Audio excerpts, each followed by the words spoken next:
छात्राओं, कल हमने भाषा विज्ञान के प्रधान या प्रमुख विषयों के संबंध में चर्चा की थी और उसके अंतर्गत हमने देखा कि प्रोक्ति विज्ञान, वाक्य विज्ञान, पद विज्ञान, शब्द विज्ञान, ध्वनि विज्ञान और अर्थ विज्ञान उसके प्रमुख या आधारभूत विषय हैं या शाखाएं हैं या विभाग हैं।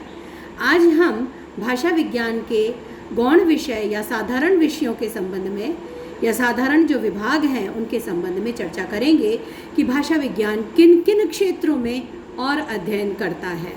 प्रधान विषय हमने देख लिए, आज साधारण या गौण विषयों की चर्चा हम करेंगे।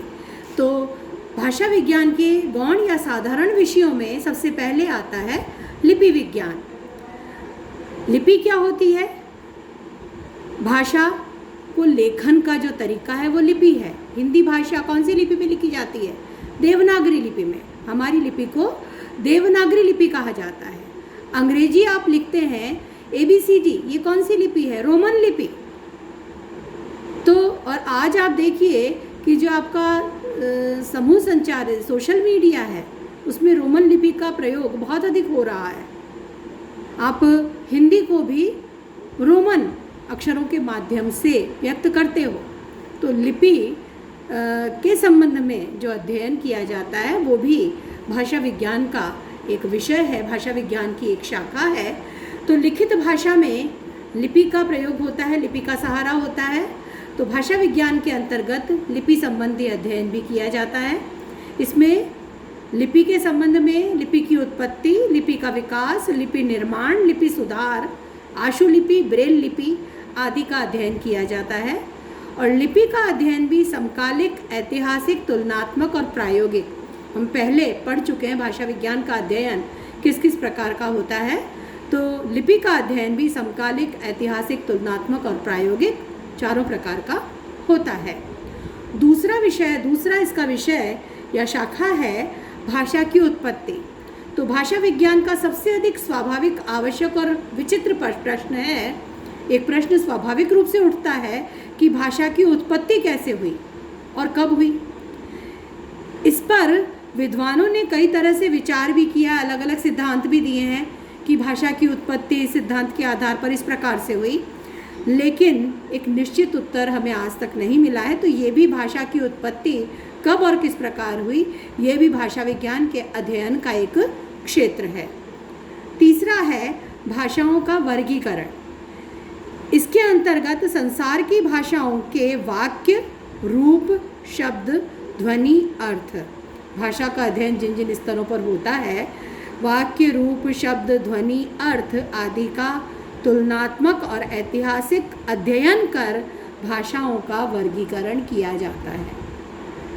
तो संसार की अलग अलग भाषाएं हैं, उन भाषाओं की प्रोक्ति, वाक्य संरचना, रूप संरचना, शब्द संरचना, ध्वनि, अर्थ आदि का तुलनात्मक और ऐतिहासिक अध्ययन कर, उनमें परस्पर तुलना कर और ऐतिहासिक कालक्रमानुसार अध्ययन कर कि कब उसका स्वरूप किस प्रकार का रहा, इस प्रकार से अध्ययन कर उन भाषाओं को अलग अलग परिवारों में बांटा जाता है, उनका वर्गीकरण किया जाता है और यह निश्चित किया जाता है कि कौन सी भाषा कौन से परिवार की है।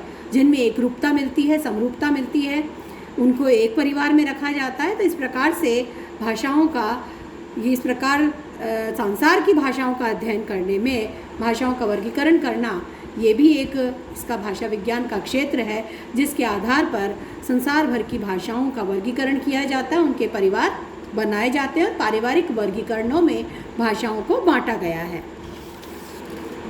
अगला है भाषा भूगोल।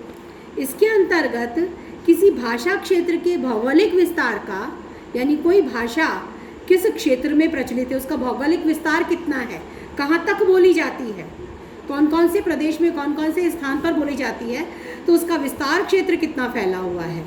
तो भाषा क्षेत्र के भौगोलिक विस्तार का ध्वनि, रूप, वाक्य, अर्थ, शब्द आदि की दृष्टि से अध्ययन कर उन्हें भाषाओं और बोलियों में बांटा जाता है।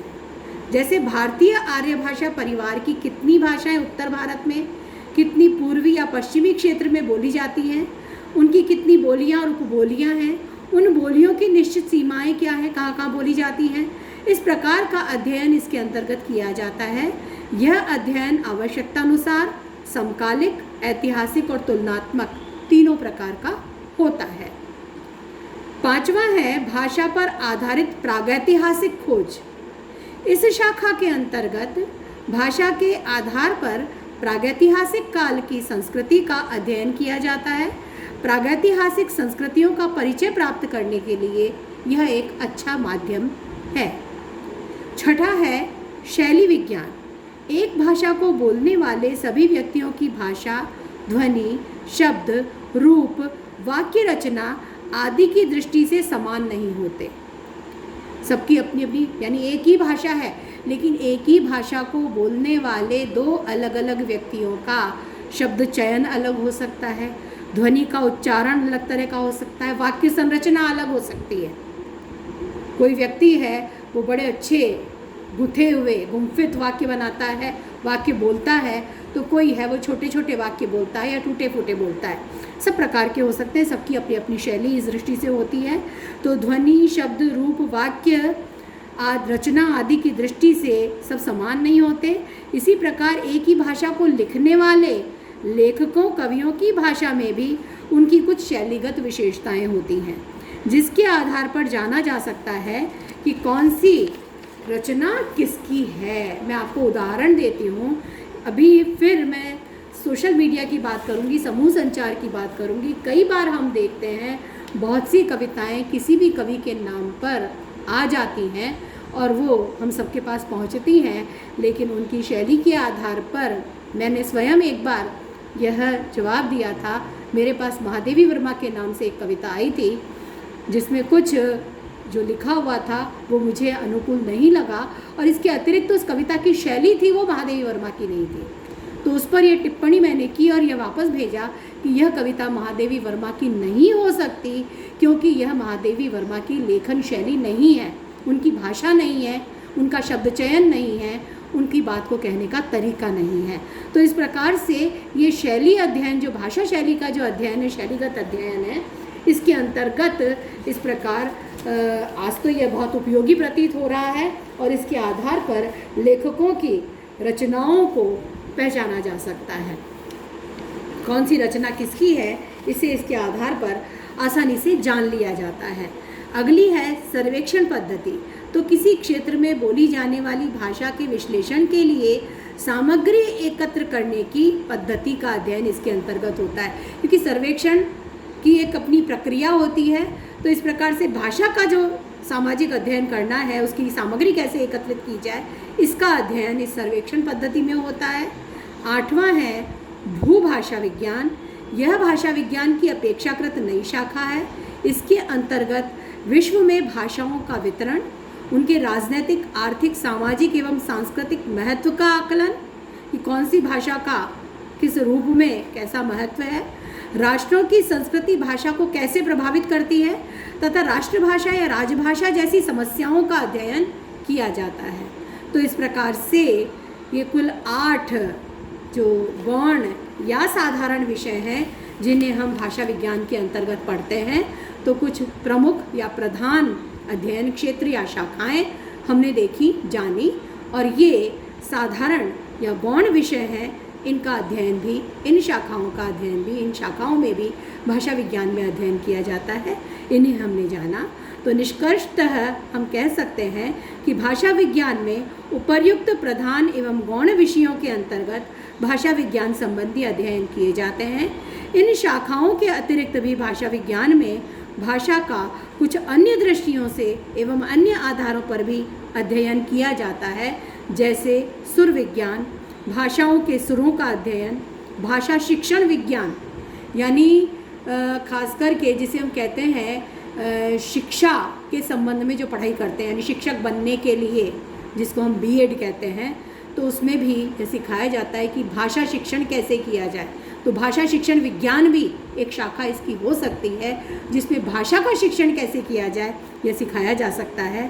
भाषा विकास, बोली विकास आदि और भी इसके क्षेत्र हो सकते हैं, और भी अन्य क्षेत्र हो सकते हैं।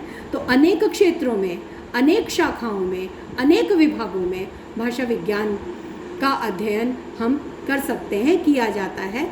अब हम आगे चल करके एक एक करके अभी कुछ भाषा विज्ञान से संबंधित और भी बातें हैं, उन्हें करने के पश्चात जो इनके प्रमुख प्रधान विषय थे, खास करके जो वाक्य विज्ञान है, शब्द विज्ञान, वाक्य विज्ञान है, रूप विज्ञान है, शब्द विज्ञान है, ध्वनि विज्ञान और अर्थ विज्ञान, इनकी हम विस्तार से चर्चा करेंगे। धन्यवाद।